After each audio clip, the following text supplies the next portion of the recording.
Good afternoon, my name is Matthew Ford and this is my leadership response video.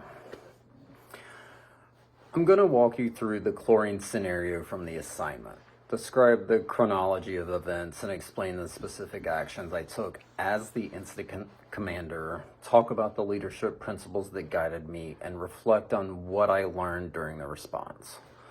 This assignment is important to me because it brings together everything I've learned in the program, especially around emergency management, communication, leadership, safety culture in general.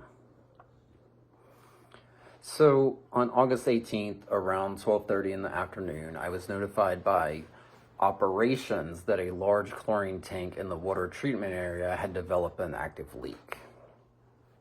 This timing mattered. Midday is the most chaotic period of any industrial site.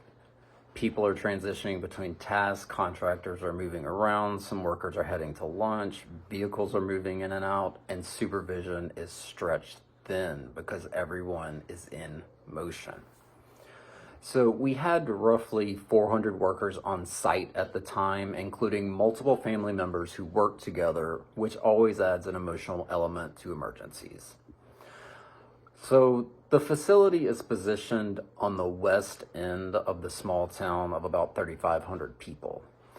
Any airborne chemical release, especially chlorine, poses a real risk not only to the workforce, but also to the surrounding community. And like a lot of real-world chemical events, the media arrived quickly, within minutes actually. So that added pressure, distraction, and the risk of misinformation spreading before you even get control of the scene. As soon as I understood the situation, I activated the ICS system and assumed command.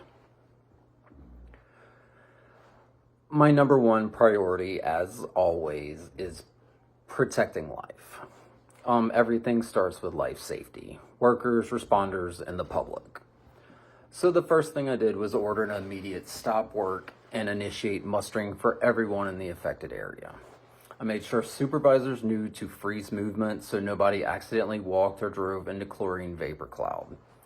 Since chlorine is heavier than air, it moves more predictably and visibly is often misleading. Next, I worked with operations to isolate the source.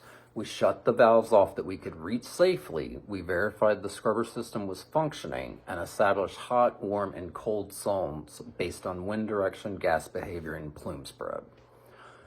Because the town was directly downwind, I immediately checked meteorological data, wind speed, wind direction, temperature, because even a slight shift could determine whether the community needed to shelter in place.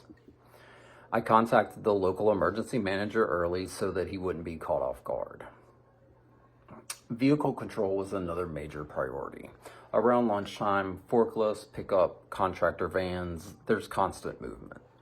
One driver turning the wrong direction could expose themselves or worsen the situation. So I froze all non-emergency traffic on the entire site.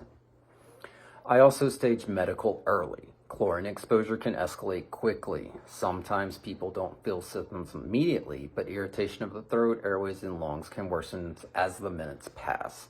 So I put medics in the cold zone so they could decon and be ready to treat anyone who reported symptoms. Finally, I really focused heavily on communication.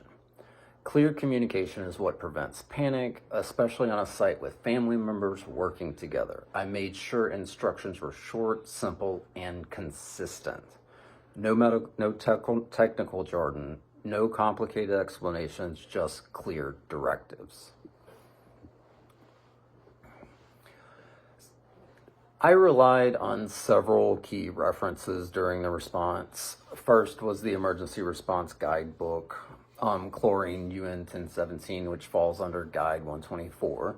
That gave me initial isolation distances, public protection recommendations, and warnings about reactivity and health risks. I used our emergency response plan to activate ICS rules correctly and prevent freelancing from supervisors or operators. I referenced this SDS to confirm health effects, PPE requirements, and even refresh the reactivity characters of chlorine in case water or incompatible materials were nearby. I also used weather data. This is something a lot of responses forget. When